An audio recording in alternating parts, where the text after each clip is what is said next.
बात बहुत ही पुरानी है। जब चंदनपुर नाम के एक गांव में पुरुषोत्तम नाम का एक ठग रहता था। पुरुषोत्तम के परिवार में सिर्फ उसकी पत्नी कौशल्या ही थी। सुनिए जी, अब तो काफी दिन हो चुके हैं, आपने किसी को ठगा नहीं। घर में राशन का सामान भी अब कम होने लगा है। भाग्यवान, तुम तो जानती हो कि मैं कभी किसी गरीब या लाचार को नहीं ठगता हूँ। मेरा शिकार हमेशा कोई बेईमान और धूर्त अमीर ही होते हैं। हाँ, काफी दिनों से मुझे कोई ऐसा आदमी नहीं मिला। परंतु तुम चिंता मत करो, जल्दी ही मैं अपनी ठग विद्या का इस्तेमाल करके किसी धूर्त आदमी को ठगूंगा। इतना कहकर पुरुषोत्तम अपने घर से निकल पड़ा। गांव से बाहर निकलकर ठग पुरुषोत्तम ने देखा कि मंदिर का पुजारी शिवदत्त नदी में नहा रहा था। पुरुषोत्तम सोचने लगा, ये पुजारी शिवदत्त भी एक धूर्त और लालची आदमी है। इसके पास भी काफी धन होगा। क्यों ना आज इसे ही अपना शिकार बनाया जाए। इस समय यह नदी में घुसा हुआ है।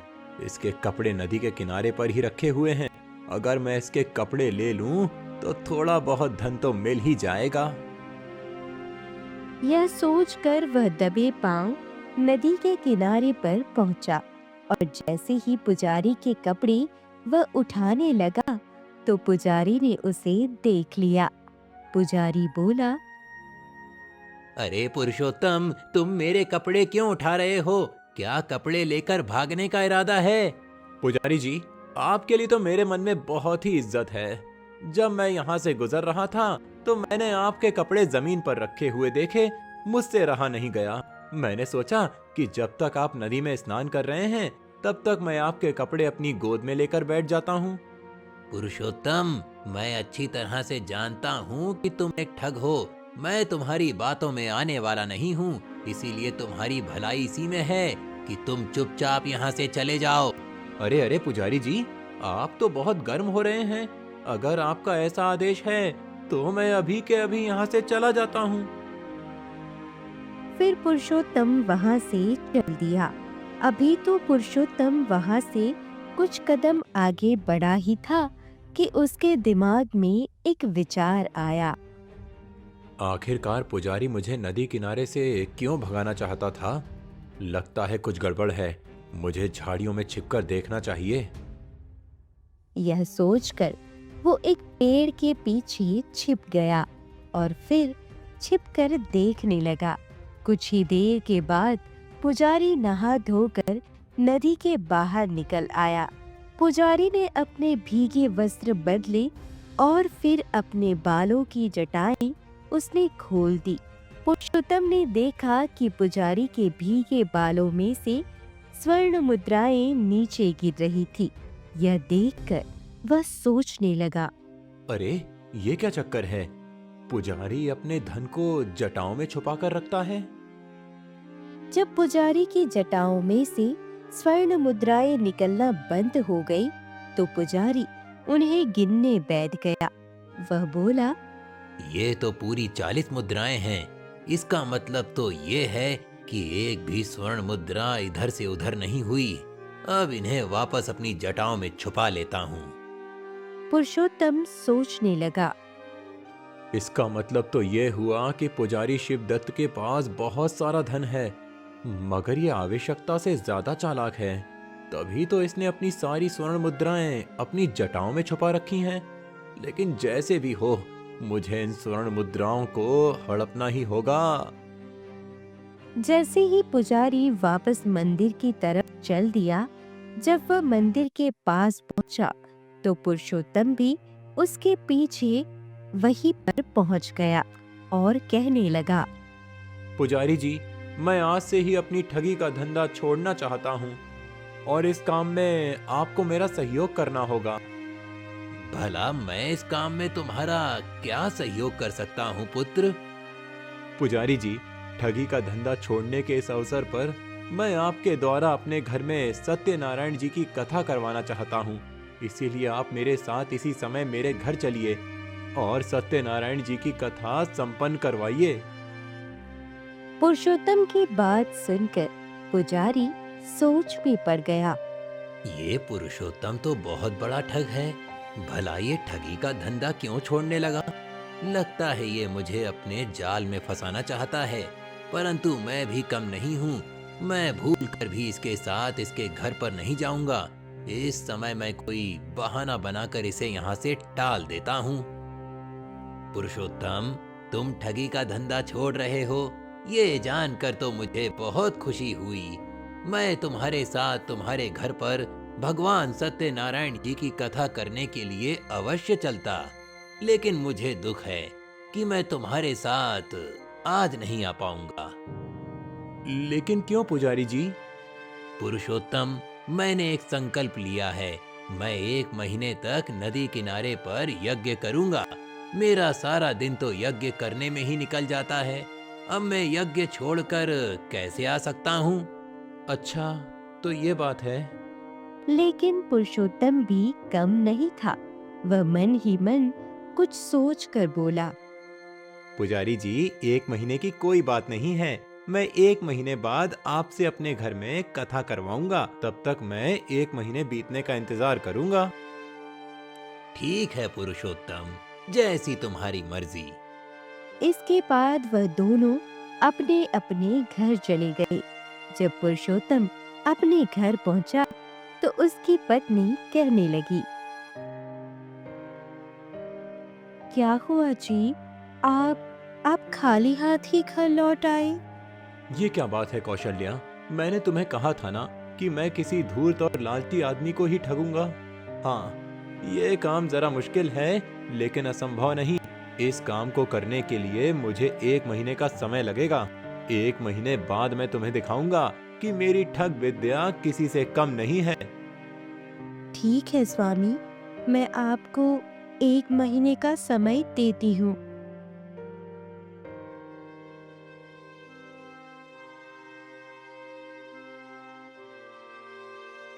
दूसरे दिन सुबह उठते ही पुरुषोत्तम ढेर सारे फल लेकर पुजारी शिवदत्त के पास पहुंच गया। उसे देखकर पुजारी को हैरानी हुई और वह बोले, ये सब क्या है पुरुषोत्तम? पुजारी जी, मैंने आज तक बहुत पाप किए हैं। आप इन फूलों को लेकर मुझ पर कृपा कीजिए। पुजारी मन ही मन सोचने लगा।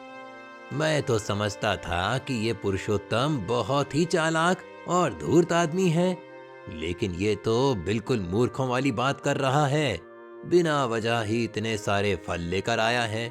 लगता है इसे कोई बड़ा फायदा होने वाला है। दूसरी तरफ पुरुषोत्तम सोच रहा था, अब मैं रोज इस पुजारी को कुछ न कुछ दे जाया करूंगा, ताकि एक दिन इसे मेरे ऊपर विश्वास हो जाए और ये बिना किसी आनाकानी के मेरे साथ मेरे घर चल सके। पुरुषोत्तम प्रतिदिन पुजारी के लिए कुछ न कुछ खाने की वस्तुएं लेकर आ जाया करता था। इस प्रकार धीरे धीरे पूरा 1 महीना बीत गया। एक दिन पुरुषोत्तम पुजारी से कहने लगा, पुजारी जी, अब तो 1 महीना पूरा हो चुका है। अब तो आपको मेरे घर सत्यनारायण की कथा करने के लिए चलना ही होगा। इस 1 महीने में पुरुषोत्तम का स्वभाव बहुत ही बदल चुका है। अब इसके घर चलने में कोई बुराई नहीं है। इसी बहाने मैं इससे मोटी दक्षिणा भी वसूल कर लूंगा। यह सोचकर वह बोला, ठीक है पुरुषोत्तम, भक्तों का उद्धार करना तो मेरा परम कर्तव्य है। चलो, मैं तुम्हारे साथ तुम्हारे घर चलता हूँ। पुरुषोत्तम के घर पहुंचकर पुरुषोत्तम पुजारी से कहने लगा, पुजारी जी, आप यहाँ पर विराजिए। मैं गांव वालों को कथा सुनने का निमंत्रण देकर आता हूँ। इसके बाद पुरुषोत्तम सीधा चौपाल पर गया, जहाँ पर गांव के लोग बैठे हुए आपस में बातें कर रहे थे। भाइयों, आज मेरे घर में कुछ देर बाद भगवान सत्यनारायण जी की कथा होने वाली है। आप सभी लोगों को कथा सुनने के लिए आना होगा। ठीक है पुरुषोत्तम, हम सब कथा सुनने के लिए आ जाएंगे। फिर कुछ ही देर के बाद पुजारी ने कथा करना शुरू कर दिया। गांव के सभी लोग पुरुषोत्तम के घर में आ चुके थे। कथा समाप्त होने पर पुरुषोत्तम ने कहा, पुजारी जी, मैं अभी आपके लिए दक्षिणा लेकर आता हूँ। इतना कहकर पुरुषोत्तम घर के दूसरे कमरे में चला गया।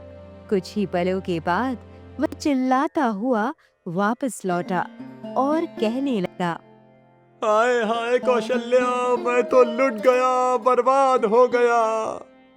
अरे क्या हुआ? क्या हुआ जी? आप इस तरह से क्यों चिल्ला रहे हैं?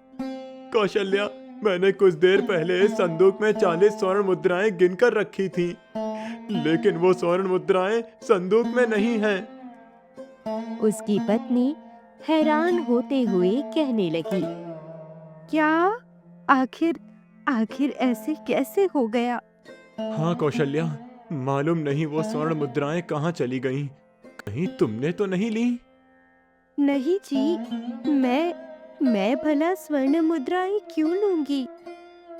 अरे भाग्यवान, फिर तो लगता है कि कोई चोर उचक्का उन स्वर्ण मुद्राओं को लेकर उड़ा। अब क्या होगा? इसके बाद पुरुषोत्तम जोर जोर से रोने लगा। अगले ही पल उसकी पत्नी कौशल्या भी उसके साथ रोने लगी। अब उन दोनों को इस तरह से रोता हुआ देखकर गांव का मुखिया बोला, अरे पुरुषोत्तम, जब तुमने स्वर्ण मुद्राएं गिनकर संदूक में रखी थीं, उस समय घर में कौन कौन था? सरपंच जी, उस समय तो घर में मैं, मेरी पत्नी कौशल्या और पुजारी शिवदत्त थे। पुरुषोत्तम, तुम और कौशल्या तो घर के ही आदमी हो, केवल पुजारी ही बाहर का आदमी है। सरपंच जी, मैं चाहता हूँ कि पुजारी शिवदत्त की तलाशी ली जाए। अरे पुरुषोत्तम, ये तुम क्या कह रहे हो? मैं भला तुम्हारी स्वर्ण मुद्राएं क्यों चुराऊंगा? पुजारी जी, अगर आपने स्वर्ण मुद्राएं नहीं चुराई तो तलाशी देने में भला क्या हर्ज है? बाकी लोग भी कहने लगे, हाँ हाँ पुजारी जी, पुरुषोत्तम बिल्कुल ठीक कह रहा है। अब तो पुजारी सख्ती में आ गया और बोला, देखो, तुम लोग मुझे गुस्सा मत दिलाओ, वरना मैं सबको श्राप दे दूंगा। पुजारी जी, आप हमें श्राप बाद में दीजिएगा, पहले अपनी तलाशी दीजिए। क्या इस पुरुषोत्तम को पहले से ही मालूम था कि मैंने अपनी जटाओं में 40 स्वर्ण मुद्राएं छुपा कर रखी हुई हैं? हे भगवान, अब मैं इन सब के सामने चोर साबित हो जाऊंगा। कोई चारा न देखते हुए पुजारी बोला, ठीक है मुखिया जी, आप मेरी तलाशी ले सकते हैं। मुखिया ने पुजारी की तलाशी ली, लेकिन तलाशी में उसे कुछ भी नहीं मिला। वह बोला, पुरुषोत्तम, पुजारी के पास तो कुछ भी नहीं है। यह सुनकर पुरुषोत्तम हाथ जोड़कर पुजारी से बोला, पुजारी जी, बुरा मत मानिएगा, अब आप आखिर में अपनी जटाओं को खोलकर भी दिखा दीजिए। बेचारा पुजारी पुरुषोत्तम के जाल में बुरी तरह से फंस चुका था। आखिरकार उसे अपनी जटाएं खोलनी ही पड़ी। ऐसा करते ही एक एक करके उसमें से 40 की 40 स्वर्ण मुद्राएं जटाओं से निकलकर नीचे गिर गई। यह देखकर वहां पर मौजूद सभी लोग चौंक गए और कहने लगे, कैसा घोर कलयुग आ गया है, भगवान के पुजारी भी अब चोरी करने लगे हैं। इसका मतलब तो ये हुआ कि पुरुषोत्तम बिल्कुल सच कह रहा था, पुजारी ने ही स्वर्ण मुद्राएं चुराई हैं। अब इस प्रकार से अपना अपमान होते देखकर पुजारी क्रोधित हो उठा और कहने लगा, पुरुषोत्तम, अपने घर बुलाकर तूने मेरा अपमान किया है, इसकी सजा तुझे एक ना एक दिन जरूर मिलेगी। पुजारी जी, इतनी जोर से मत चिल्लाइए, एक तो चोरी, ऊपर से सीना जोरी। यहाँ से इसी वक्त आप चले जाइए, इसी बात में आपकी भलाई है। बुरी तरह से अपमानित होकर पुजारी शिवदत्त अपनी गर्दन झुकाए हुए पुरुषोत्तम के घर से निकल गया। इसके बाद सारे गांव वाले भी वहां से चले गए और फिर पुरुषोत्तम अपनी पत्नी से कहने लगा, देखा भाग्यवान, मैंने किस तरह इस लालची और धूर्त पुजारी को ठग लिया। उस रात पुरुषोत्तम और कौशल्या ने यह फैसला कर लिया था कि वह अब इस गांव को छोड़कर किसी दूसरे नगर में चले जाएंगे।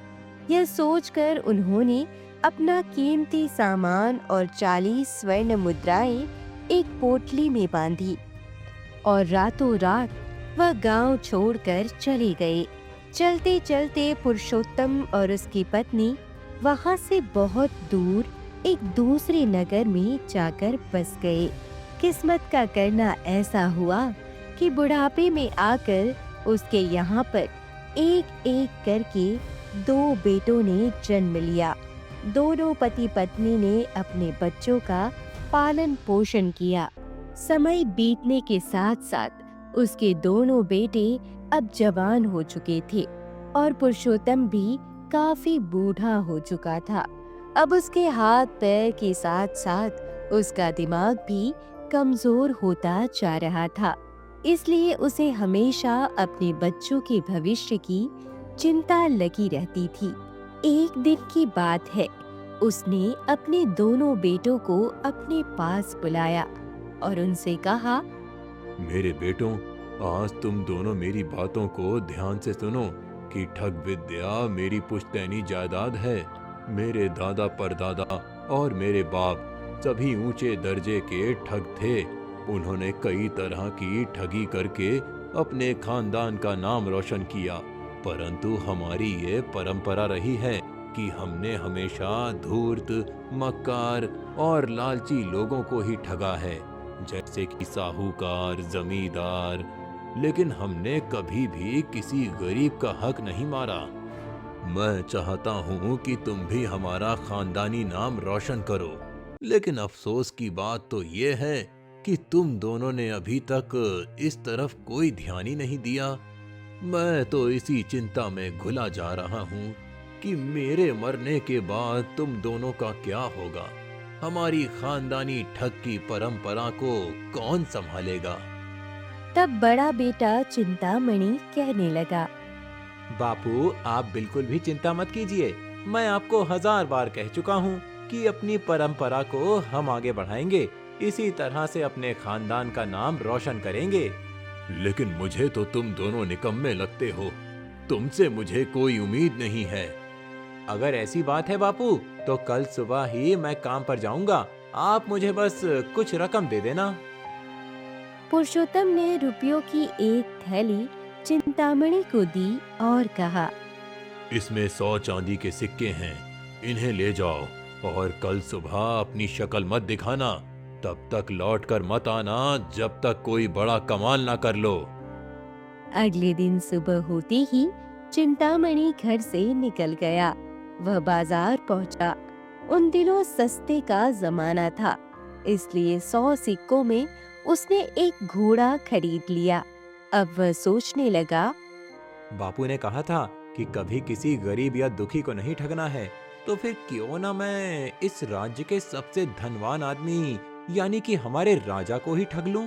वो भी तो गरीब जनता से लगान वसूल करता है और अपना खजाना भरता है। हाँ, यही ठीक रहेगा। वह घोड़े पर सवार होकर राजा के महल की तरफ चल दिया। चिंतामणि एक बहुत ही अच्छा घुड़सवार था। उसके अंदर कोई और गुण हो या ना हो, लेकिन घुड़सवारी करने में वह उस्ताद था। कुछ ही देर के बाद वो राजा के दरबार में जा पहुंचा। तुम कौन हो नौजवान, और क्या चाहते हो? महाराज, मेरा नाम चिंतामणि है और मैं घोड़े संभालने का और उन्हें प्रशिक्षण देने का कार्य करता हूँ। लेकिन आजकल मैं बेकार होने के कारण आपके पास नौकरी की आशा लेकर आया हूँ। कृपया करके मुझे अपने महल में नौकरी पर रख लीजिए। राजा मन में सोचने लगा, मेरे अस्तबल में मेघदूत नाम का एक घोड़ा है जो किसी के काबू में नहीं आता। वो बहुत ही बढ़िया नस्ल का घोड़ा है और मुझे अपनी जान से भी ज्यादा प्यारा है। क्यों ना इसे नौकर रख लिया जाए और इसे मेघदूत को साधने का और प्रशिक्षित करने का काम सौंप दिया जाए। अगर ये आदमी उसे साधने में कामयाब हो गया तो इससे अच्छी बात भला और क्या हो सकती है। ठीक है नौजवान, मैं तुम्हें नौकरी पर रख लेता हूँ। आज से तुम मेरे एक घोड़े को साधोगे, उसे काबू में करके उसे प्रशिक्षित करोगे। लेकिन ध्यान रखना कि अगर तुमने 1 महीने के अंदर अंदर उसे प्रशिक्षित नहीं किया तो तुम्हें कारागार में डाल दिया जाएगा। महाराज, आप चिंता मत कीजिए, मुझे आपकी ये शर्त स्वीकार है। आप कृपया करके मुझे उस घोड़े तक पहुंचा दीजिए। मैं अभी के अभी अपने काम में जुट जाना चाहता हूँ। चलो, मैं खुद तुम्हें उसके पास ले चलता हूँ। मैं भी अपनी आंखों से देखना चाहता हूँ कि तुम अपने हुनर में कितने माहिर हो। राजा अपने मंत्री के साथ चिंतामणि को लेकर शाही अस्तबल में जा पहुंचा। वहां पर राजा ने अपने घोड़े मेघदूत को दिखाते हुए कहा, ये है मेरा सबसे प्यारा घोड़ा मेघदूत। तुम्हें इसी को साधना है। आप बिल्कुल चिंता मत कीजिए महाराज, मैं अपने हुनर का कमाल अभी आपको दिखाता हूँ। इसके बाद चिंतामणि घोड़े को खोलकर बाहर मैदान में लेकर आ गया और सबके सामने उसे काबू में करने की कोशिश करने लगा। लेकिन घोड़ा मेघदूत काफी देर तक उछलता कूदता रहा और उसने चिंतामणि को अपनी पीठ पर सवार होने ही नहीं दिया। जैसे ही चिंतामणि उसकी पीठ पर सवार होता, घोड़ा उसे उछालकर नीचे गिरा देता। यह देखते हुए मंत्री राजा से कहने लगा, महाराज, मुझे तो नहीं लगता कि ये हमारे घोड़े मेघदूत को काबू में कर पाएगा। लेकिन मुझे ये आदमी काफी साहसी और पक्के इरादे वाला लगता है। अवश्य ही ये इस घोड़े को काबू में कर लेगा। राजा का विश्वास बिल्कुल सही निकला, क्योंकि चिंतामणि एक बहुत ही मंझा हुआ घुड़सवार था। उसने घोड़े पर बैठकर मैदान के कई चक्कर लगाए। यह देखकर राजा वाह वाह कर उठा और मंत्री से बोला, वाह वाह!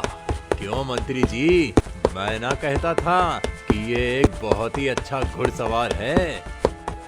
आपने बिल्कुल ठीक कहा था महाराज, मुझे इस आदमी को पहचानने में भूल हो गई। ये आदमी तो सचमुच बहुत ही काबिल है। तभी चिंतामणि ने घोड़े का रुख मैदान से बाहर की तरफ किया और फिर घोड़े को एक जोरदार एड़ मारी। घोड़ा हवा की गति से उड़ने लगा।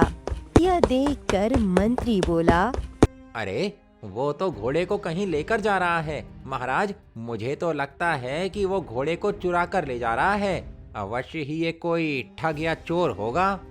सैनिकों, इसका पीछा करो। इसे हर हाल में पकड़कर मेरे सामने पेश करो।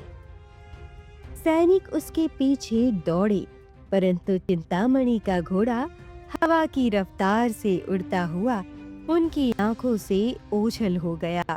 चिंतामणि पूरा दिन घोड़े को दौड़ाता रहा। रात होते होते वो एक जंगल में जा पहुंचा। वो रात उसने जंगल में गुजारी। सुबह उठा तो सोचने लगा, इस जंगल के दूसरी तरफ एक दूसरे राज्य की सीमा प्रारंभ होती है। क्यों ना मैं उस राज्य में जाकर वहां के राजा को ये घोड़ा बेच दूं? ऐसा इरादा लेकर चिंतामणि जंगल पार करके दूसरे पड़ोस के राज्य में जा पहुंचा। वहां उसने राजा के महल का पता किया और पहरेदार से बोला, मैं घोड़ों का सौदागर हूँ और महाराज को ये बेशकीमती घोड़ा बेचना चाहता हूँ। ठीक है, तुम घोड़े को यहीं पर छोड़कर मेरे साथ अंदर चलो। राजा के सामने पहुंचकर चिंतामणि ने कहा, महाराज की जय हो। महाराज, मैं घोड़ों का व्यापारी हूँ। मेरे सारे घोड़े तो बिक गए, लेकिन एक बहुत ही अनमोल और ऊंची नस्ल का घोड़ा मैंने आपके लिए बचा कर रखा है। अगर आप चाहें तो उसे खरीद सकते हैं। घोड़े को खरीदने से पहले मैं उसे देखना चाहूंगा और उसे परखना चाहूंगा। अगर सचमुच वो घोड़ा मुझे पसंद आ गया तो उसकी मुंह मांगी कीमत देकर मैं उसे खरीद लूंगा। ठीक है महाराज, चलिए, वो घोड़ा राजमहल के दरबार पर खड़ा है।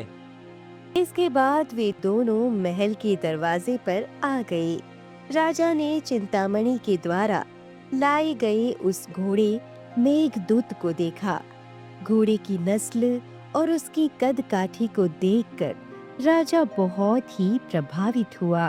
उसने कहा, वाकई तुम्हारा घोड़ा बहुत ही अच्छा है। मुझे ये घोड़ा पसंद है। बताओ व्यापारी, इसकी कीमत क्या है? महाराज, सिर्फ 10,000 स्वर्ण मुद्राओं में मैं ये घोड़ा आपको दे सकता हूँ, और ये रकम तो आपके लिए एक मुट्ठी राख से ज्यादा नहीं है। ठीक है व्यापारी, मुझे कीमत स्वीकार है। इस व्यापारी को 10,000 स्वर्ण मुद्राएं दे दी जाएं और घोड़े को शाही अस्तबल में भिजवा दिया जाए। सभी नौकरों को ये खास हिदायत दे दी जाए कि इस घोड़े का खास तौर पर ध्यान रखा जाएगा। इसकी देखभाल करने में अगर कोई लापरवाही हुई तो सबकी चमड़ी उतार दी जाएगी। महाराज, ईश्वर आपको लंबी आयु दे। अब मुझे आज्ञा दीजिए, मैं चलता हूँ।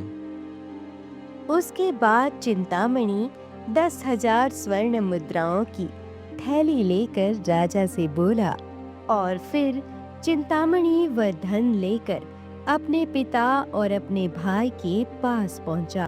चिंतामणि ने अपनी सारी कमाई अपने पिता और अपने भाई को दिखाई और साथ ही पूरी कहानी भी उन्हें सुना दी, जिसको सुनकर उसके पिता बहुत ही खुश हुए और बोले, वाह मेरे बेटे, सिर्फ 100 चांदी के सिक्कों के बदले में तुमने इतना सारा धन कमा लिया। सचमुच तुम तो मेरे बहुत ही काबिल बेटे हो। अब मुझे पक्का विश्वास हो गया है कि तुम अपने बाप दादाओं का नाम रोशन करोगे। फिर दूसरा बेटा धीरमणि बोला, पिताजी, अब मैं आपको अपना कमाल दिखाऊंगा। तो ये लो, तुम भी 100 चांदी के सिक्के लेकर जाओ और दिखाओ अपना कोई कमाल। वह रकम लेकर धीरमणि बाजार में पहुंचा तो उसने उन पैसों से एक दर्पण यानी कि एक आईना खरीद लिया। उस आईने को थैले में रखकर उसने भी यह फैसला किया कि वह भी किसी साधारण इंसान को नहीं बल्कि राजा को ही ठगेगा। यह फैसला करके वह उस राज्य के दक्षिण दिशा की तरफ चल दिया। लंबा सफर तय करने के बाद वह पड़ोसी राज्य के राजा के महल पहुंच गया और राजा से बोला, महाराज की जय हो। कहो नौजवान, तुम कौन हो और क्या चाहते हो? महाराज, मेरा नाम शशिकांत है और मैं आपके लिए एक जादुई दर्पण लेकर आया हूँ। यह कहते हुए उसने अपने थैले में से एक जादुई दर्पण निकाला और बोला, महाराज, इस दर्पण की खास बात यह है कि इसमें देखने पर मरे हुए आदमी भी साफ दिखाई देते हैं। राजा सोचने लगा, अगर ये जादुई दर्पण मरे हुए लोगों को दिखा सकता है तो मैं अपने स्वर्गीय माता पिता को भी देख सकता हूँ और ये जान सकता हूँ कि वो स्वर्ग में हैं या नर्क में। तो क्या मैं अपने स्वर्गीय माता पिता को भी इस दर्पण में देख सकता हूँ? बिल्कुल महाराज, अवश्य देख सकते हैं। अच्छा, अगर ऐसी बात है तो जल्दी से मुझे मेरे माता पिता के दर्शन करवाओ। मैं ये जानने के लिए बहुत उत्सुक हूँ कि वो मरने के बाद किस लोक में गए हैं। महाराज, इस दर्पण का इस्तेमाल करने के लिए हमें एकांत कमरे में जाना होगा जहाँ पर कोई और ना हो, सिर्फ मैं और आप हों। इसके बाद वह दोनों एक एकांत कमरे में चले गए। वहां पर दर्पण उसने राजा के सामने रख दिया और बोला, हाँ तो महाराज, अब आप इसमें देखिए, लेकिन इस तरह से तो आप अपने माता पिता को नहीं देख पाएंगे, क्योंकि पहले आपको इस दर्पण के सामने 10,000 स्वर्ण मुद्राएं रखनी होंगी। जब तक इतना धन यहाँ पर नहीं रखेंगे तब तक ये दर्पण आपको कुछ नहीं दिखाएगा। कोई बात नहीं, इतने धन के बदले में अगर मुझे अपने माता पिता दिखाई दे जाएं तो कोई बुरी बात नहीं है। राजा ने तुरंत 10,000 स्वर्ण मुद्राओं की थैली दर्पण के पास रख दी और बोला, क्या अब मैं इस दर्पण में देख सकता हूँ? अवश्य महाराज, लेकिन एक बात आप अच्छी तरह से समझ लीजिए, जो आदमी अपने माता पिता की सच्ची यानी असली संतान नहीं होगा, उसे दर्पण में अपने माँ बाप की सूरत नहीं दिखाई देगी, उसे तो केवल अपनी ही सूरत दिखाई देगी। राजा कुछ नहीं बोला और चुपचाप दर्पण में झांकने लगा और तब उसे दर्पण में अपनी सूरत छोड़कर कुछ भी दिखाई नहीं दिया। राजा सोचने लगा, अरे, इसमें तो मुझे सिर्फ अपनी ही सूरत दिखाई दे रही है, तो क्या मैं अपने माता पिता की सच्ची संतान नहीं हूँ? इधर धीरमणि राजा के मन में उठ रहे विचारों को ताड़ चुका था। वह तुरंत बोला, महाराज, आपने अपने स्वर्गीय माता पिता के दर्शन किए या नहीं? आपको क्या दिखाई दे रहा है कि वो इस समय स्वर्गलोक में क्या कर रहे हैं? अब बेचारा राजा कहे तो क्या कहे, उसके सामने तो उसकी इज्जत का सवाल था। वह बिना सोचे समझे ही कहने लगा, हाँ हाँ, मैंने अपने माता पिता की सूरत देख ली है। वो तो स्वर्ग में एक सुंदर बगीचे की सैर कर रहे हैं। अब ठग धीरमणि मन ही मन खुश हुआ और इसके बाद राजा सबके सामने कहने लगा, मुझे मेरे स्वर्गीय माता पिता के दर्शन हो गए। राजा की बात सुनकर सभी दरबारी भी बहुत खुश हुए और तब धीरमणि बोला, महाराज, अगर आप चाहें तो मैं ये जादुई दर्पण आपको सिर्फ 15,000 स्वर्ण मुद्राओं में बेच सकता हूँ, और तब आप जब चाहें इसमें अपने स्वर्गीय माता पिता के दर्शन कर सकते हैं। राजा मन ही मन सोचने लगा, अरे, मैं तो बुरा फंस गया। अगर मैं इनकार करता हूँ तो लोग समझेंगे कि मैं अपने स्वर्गीय माता पिता को प्यार नहीं करता और मैं उनकी सच्ची और असली संतान नहीं हूँ। मजबूर होकर मुझे दर्पण खरीदना ही पड़ेगा, वरना मेरी सारी इज्जत मिट्टी में मिल जाएगी। मंत्री जी, आप इन्हें खजाने में से 15,000 स्वर्ण मुद्राएं दिलवा दीजिए। इस चमत्कारी दर्पण को हमारे शयन कक्ष में रखवा दीजिए, ताकि हम रोज सुबह उठकर अपने स्वर्गीय माता पिता के दर्शन कर सकें। फिर धीरमणि को खजाने में से 15,000 स्वर्ण मुद्राएं और दे दी गई, जबकि वह मामूली सा दर्पण राजा के शयन कक्ष में रख दिया गया। अपना सारा धन समेटकर धीरमणि, पिताजी, अब तो हम लोगों के पास इतना धन हो चुका है कि जीवन भर आराम से जी सकते हैं। शाबाश मेरे बेटों, तुमने वाकई कमाल कर दिया। तुम दोनों मेरी परीक्षा में बिल्कुल खरे उतरे। मुझे तुम पर गर्व है। अब मुझे विश्वास हो गया है कि मेरे मरने के बाद भी तुम दोनों अपने खानदानी पेशे को बरकरार रखोगे और खानदान का नाम रोशन करोगे। उसी रात जब पुरुषोत्तम अपने आंगन में बैठा हुआ था, तो ना जाने कैसे एक चिंगारी पास में ही रखी हुई सूखी घास पर जा गिरी और देखते ही देखते उनका पूरा घर जलकर भस्म हो गया। पुरुषोत्तम और उसके बेटों ने जैसे तैसे अपनी जान तो बचा ली, परंतु उनकी सारी दौलत जलकर राख हो चुकी थी। और तब बड़े बेटे चिंतामणि ने कहा, बापू, हम दोनों भाइयों ने पहली बार ठगी की और बेईमानी की ये दौलत हासिल की, परंतु लगता है कि हमें ये रास नहीं आई। आज तो हम बाल बाल मरते मरते बचे हैं। मैं आज से ही ये प्रतिज्ञा करता हूँ कि ये मेरी पहली और आखिरी ठगी थी। आज के बाद मैं कभी ठगी नहीं करूँगा। हाँ भैया, आपकी बात बिल्कुल ठीक है। हमने आज ही ठगी की और हमें आज ही इसका बुरा परिणाम भुगतना पड़ा। आगे चलकर ना जाने हमारे साथ क्या क्या हो सकता है। इसीलिए मैं भी ये बेईमानी का काम कभी नहीं करूँगा। और मेहनत मजदूरी करके अपना जीवन बिताऊंगा। इसके बाद से दोनों भाइयों ने कभी ठगी का काम नहीं किया और उनकी ठगी की खानदानी परंपरा उसी दिन समाप्त हो गई। अब वे दोनों भाई मेहनत मजदूरी करके अपना जीवन बिता रहे थे।